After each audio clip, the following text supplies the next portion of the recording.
La fragilidad del color. Es curioso cómo las cosas más hermosas tienden a ser las más frágiles. Lo pensé mientras daba los últimos trazos a la obra, mi obra, esa que lleva meses gestándose en mi cabeza y que, finalmente, había encontrado su lugar en esa pared desgastada, justo al borde de la avenida donde nadie mira hacia arriba. La pintura aún estaba fresca, su olor invadiendo el aire como una promesa de algo nuevo. Me quedé ahí, contemplándola, sintiendo el peso de cada línea, cada sombra, cada color. Era mía. Y por un instante, ese rincón de la ciudad no me rechazaba. Era mío también. Las horas que había pasado trabajando en ella parecían un borrón en mi memoria. Cuántas noches había permanecido despierto, obsesionado con cada detalle.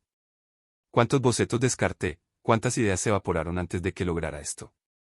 Mi mente corría con los números, los recuerdos, pero en ese momento todo se silenciaba frente a la imagen que había creado.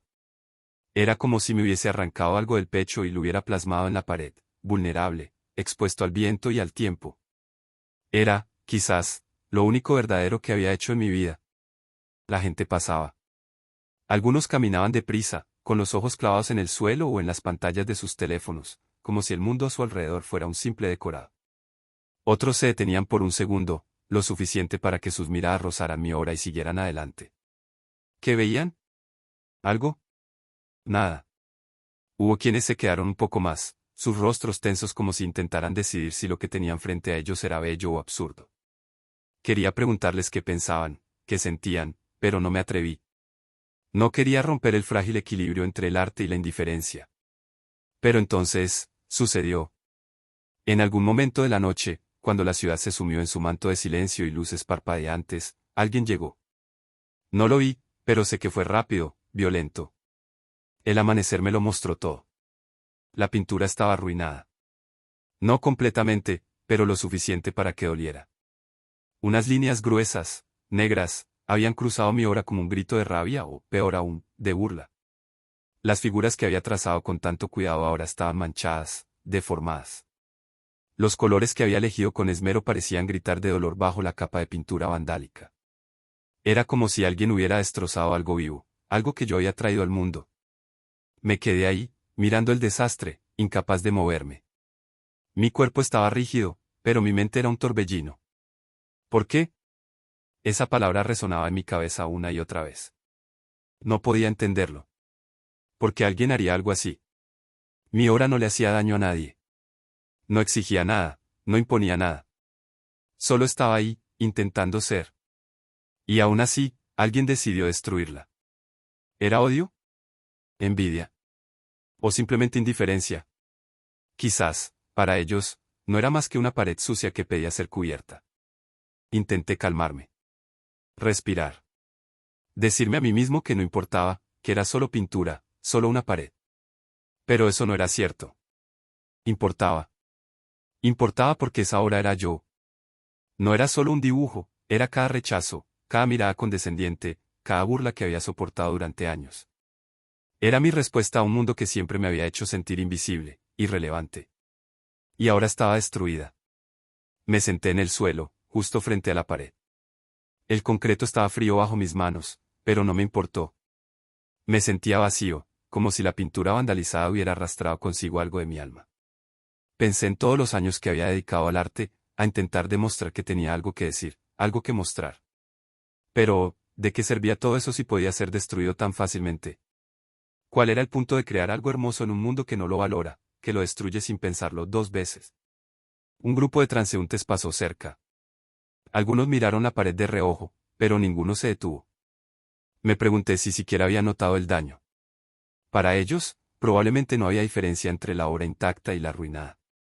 Tal vez, en su mundo, ambas eran solo manchas de pintura, irrelevantes frente al ritmo implacable de sus vidas. Esa idea me atravesó como un cuchillo. No era solo la obra lo que había sido vandalizado, era mi existencia misma. Si nadie podía ver el valor en lo que hacía, ¿qué sentido tenía seguir intentándolo? Mi mente comenzó a recorrer el pasado, como si buscara respuestas en algún rincón olvidado de mi memoria. Recordé las veces que me rechazaron, los concursos en los que no fui seleccionado, los trabajos que no pagaron lo suficiente para cubrir los materiales. Recordé los comentarios de mis padres, sus miradas cargadas de preocupación y desaprobación. El arte no te llevará a ninguna parte, decían. Quizás tenían razón. Quizás todo esto había sido un error desde el principio. Pero entonces, otra voz surgió en mi interior, más tenue, más difícil de escuchar entre el ruido de la autocompasión. Esa voz me recordó por qué había comenzado a pintar en primer lugar. No lo hacía por reconocimiento ni por aprobación. Lo hacía porque no sabía cómo existir de otra manera. El arte era mi forma de respirar, de sentir, de darle forma al caos dentro de mí. Aunque el mundo no lo entendiera, aunque lo destruyera, seguía siendo mío. Me levanté lentamente, mi cuerpo pesado como si cargara con el peso de la pared misma. Miré la obra una vez más, o lo que quedaba de ella.